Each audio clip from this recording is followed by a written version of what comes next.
Yo, what's up, dudes?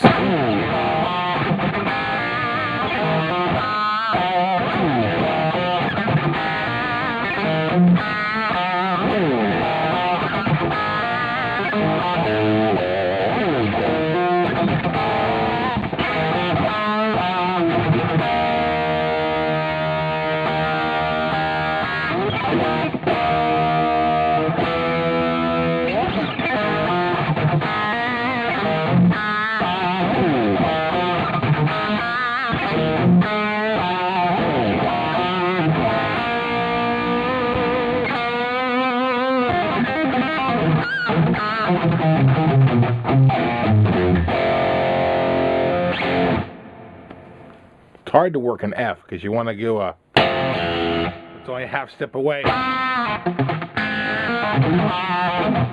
wonder if Hendrix was tuned up for that. But if you look at the video footage, I think he is, you know, he's got his thumb wrapped around. I think he's in first position. I think he plays it in F.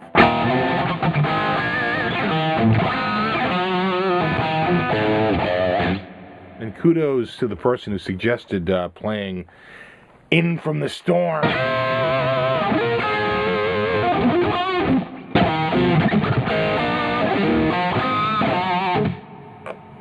We made it. Wasn't too bad. So what's up, dudes? How you doing?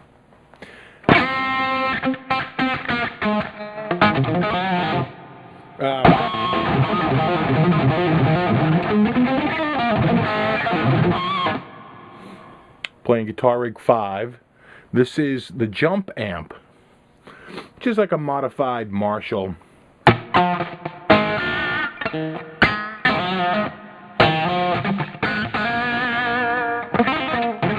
This is one of their stock patches. Most of the time I use Guitar Rig, I always use their stock stuff.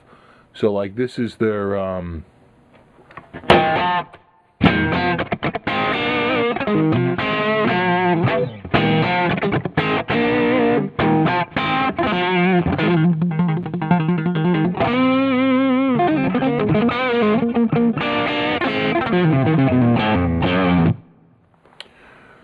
So anyway, I'm going to go back to this other one. This is called Early Edward.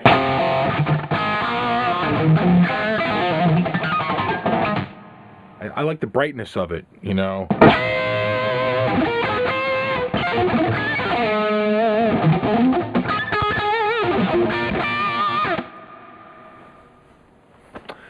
Before I forget, I wanted to call your attention to a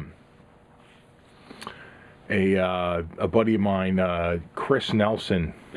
Christopher Nelson is the name of his channel, and I put a little link down below in the description to a tune that he uploaded recently that he had sent me a link to check out, and I really dig it.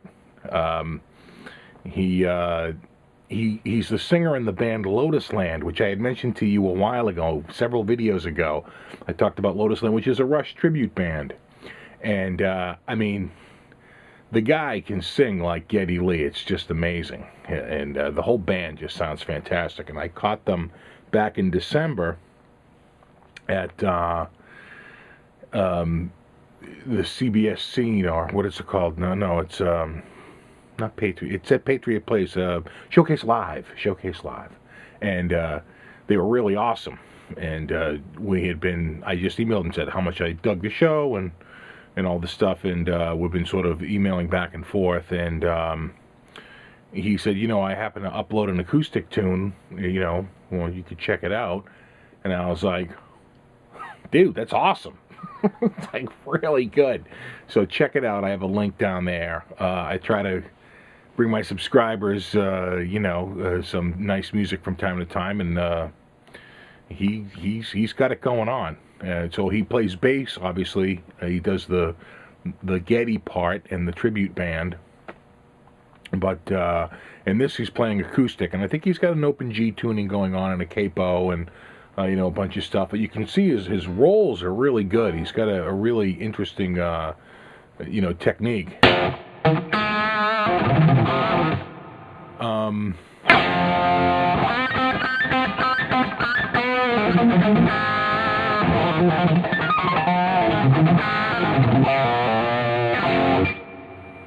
And then guitar rig. This is basically it's got a little treble boost, I think, in which is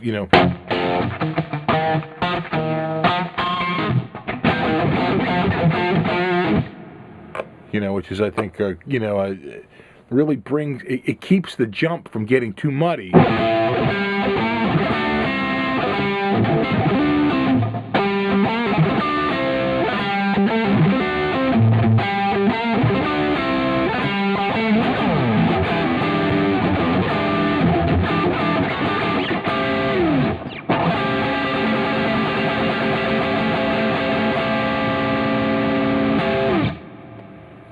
But it doesn't have, I think the treble booster, the bright is almost all the way down, but the boost is almost all the way up, and I think that's acting as an extra boost to the jump amp itself.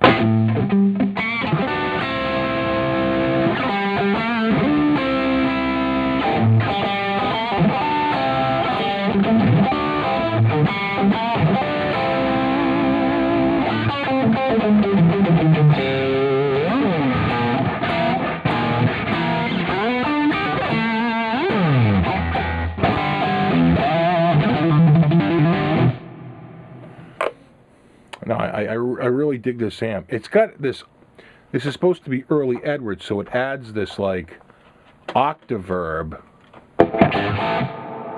right? But that's just so ridiculously over the top. I have it off. Nice and straight ahead.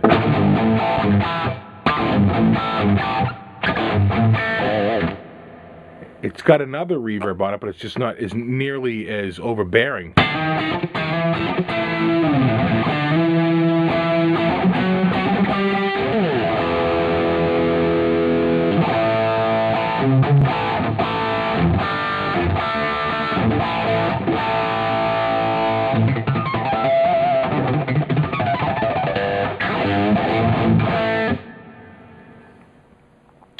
So what else? Got an email today from Berkeley. I went to Berkeley this summer, dating myself, 30 years ago I went to Berkeley. So I went in the summer of 83. The summer of 83. I was 17. And I went... they had a couple of programs. They had a career exploration, which is what I should have taken, but I didn't. I took guitar performance because it had like a couple of extra like ensembles, and I should have taken career exploration, which they don't even offer anymore. But at the time, you'd get a little bit of recording studio, and you'd get a little bit of, like music business, and it was a more well-rounded program to see if you were interested in attending the school. And I think it was slightly shorter. I think I had to go like 2 extra weeks. But I remember like the second I got out of high school, I went like right off to Berkeley. And it was so funny because I ran into my English teacher in Back Bay. He's like, "What the hell are you doing here?" I'm like, "I'm going to Berkeley." He's like, "No way." I'm like, "Yeah." And, and it wasn't cheap back then. I'm pretty sure my mother paid and my dad, they shelled out, like $2,200 for that summer. It was not cheap. And I have no idea what it costs now. So anyway, I get an email from Berkeley because I forgot back in November I signed up for an improvisation course with Gary Burton, and they're trying to push their who just won the Grammy for jazz improvisation like a few nights ago. So I mean, with I think a tune he recorded with Chick Corea. So people like Pat Metheny and Chick Corea and all that. I mean, the guy is a phenom. Gary Burton plays the pioneered the double mallet vibe, right? He's just a freaking genius. So anyway, he has this whole course on improvisation, and you could sign up for it and it would run you $1,400 if you wanted credits, $1,200 if you don't want credit. And I somehow saw like a story in the Globe that said they were offering it free, and it's a smaller course. I think it's like, I don't know, 6 or 8 weeks, something like that, instead of the longer 12-week. I don't think it's the full course. I'd be surprised if it was. And it's called Intro to Improvisation. And they give you a bunch of standards. You know, it's jazz, right? It's Berkeley. So, and Gary Burton's a jazz guy. So it should be cool. You have to take your stuff. You have to record it on video or audio and send it back in so that they can judge your improv, give you a grade. So it should be cool. But I'd totally forgotten about it. I signed up for it back in November, and I got an email today. They're like, don't forget, you know, in a couple of months, you're going to be taking that course. I was like, oh, right, the improv course.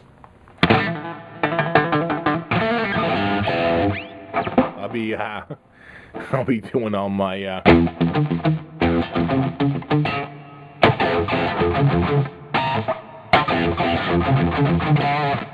what's that, Mike Stern?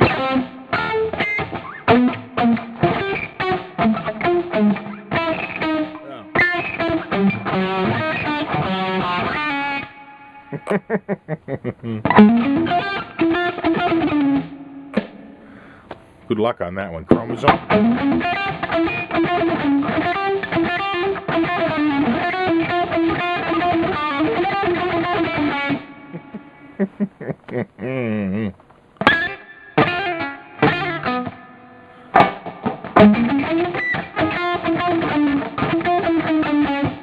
You know, those heavy chromatic.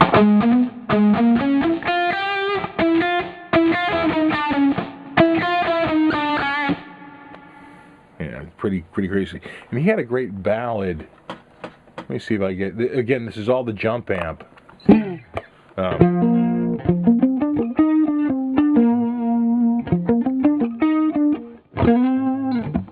know, all these sort of like fourths and fifths.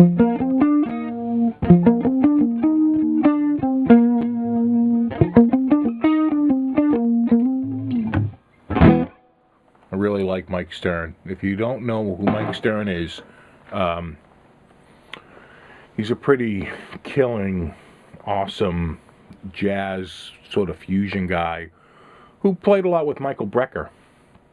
In fact, I went to go see Jack DeJohnette at the Berkeley Performance Center back in like 86, 87, somewhere around there, and the Michael Brecker group opened up, and Mike Stern was on guitar, and man, he just floored the place. And then I'd go see him over at, what was that called? Night Stage over in Cambridge, across from the Necco Wafer Building. So you'd be waiting in line out front, and it'd just be so sugary out there, because it'd be making wafers like round the clock. And we'd head out up to Night Stage and hang out up there. And I saw Hiram Bullock there. I saw Mike Stern there a bunch of times with Bob Berg, who I think has passed away. Brecker's gone, died of, I think, cancer or leukemia. Bob Berg, I think, was hit by a car. I mean, just terrible. And he'd have like Lincoln Goines on bass, or who else would he have? That's the only one that's coming to mind. But you know who he would have on drums is Dennis Chambers. Man, that guy was good. He's still around. Dennis Chambers. Man, he was killer. Just killing it. In fact, I remember one night we showed up a little late. We were seated off to the side because all the, it had really like filled up. So we went off to the side, and we were along the edge, and so we couldn't really see, the drummer. Maybe it was a piece of equipment in the way or whatever. But all night we were like, wow, this drummer's like really awesome. And then at the end they were like, and Dennis Chambers on drums. We were like, oh, well, there you go. We were like, Dennis Chambers. Man, he's killer. And so anyway, it would be interesting to, the course at Berkeley, you don't go there. It's all online. What do you want? Look who's sauntering down the stairs. It's Mr. McFuzzlebutt.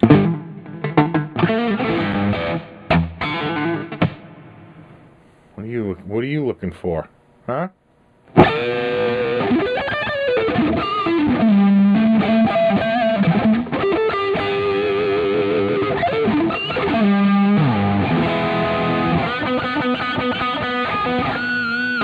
No, that's not going to scare you out of here.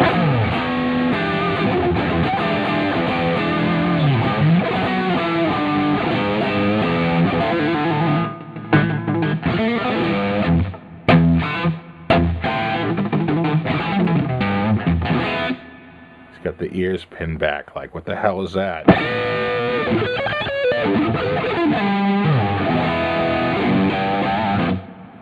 He likes to try and go out the basement window, so he'll jump up over here and he'll walk across my mixing board and he'll press all the mute buttons on his way across and mute half my channels.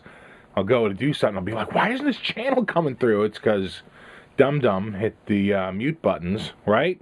Yeah, you, I'm talking to you.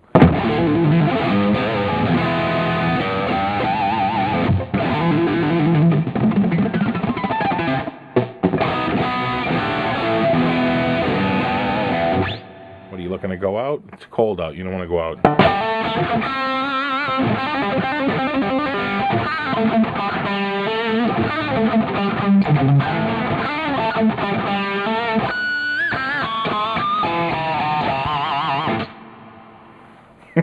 Yeah, that one got you. What do we have here? A little bit.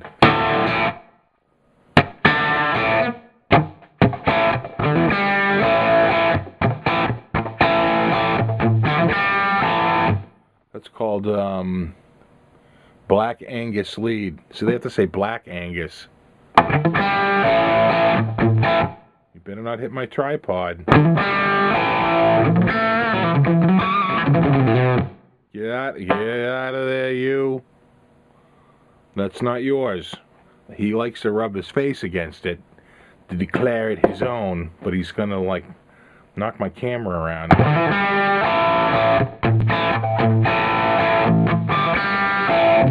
Seriously, dude.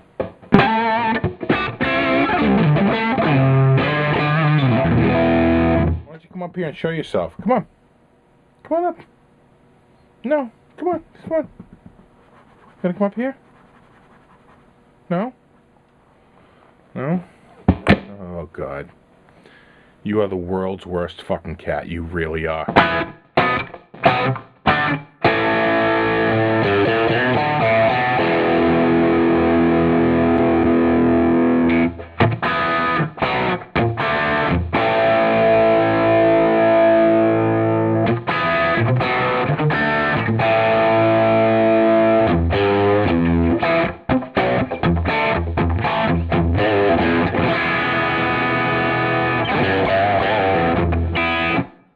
We might have to cut this short because I think he's looking to go out.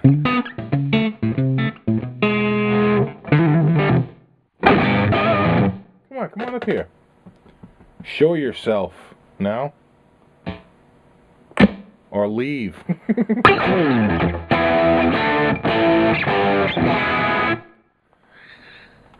Oh, maybe one more. 80s solo.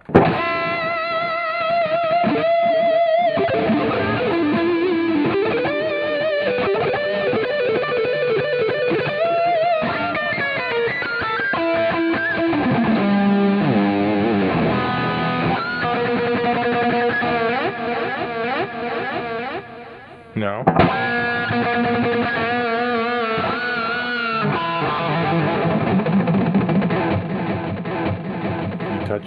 You touching my tripod? Huh? You gonna knock it over?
What's wrong? Cry, cry, kitty. What? Come on. Come on up. Come on. No? Alright. What? I'm not reaching down there because you're going to wind up scratching me. Come on up. Come on up. No? No interest? Come on. This is your favorite scratching pad. Alright guys, I think we're going to call it a night because my cat's crying for food or to be let out. He probably wants to go out. So, I will oblige. Alright. Have a good night. Rock on.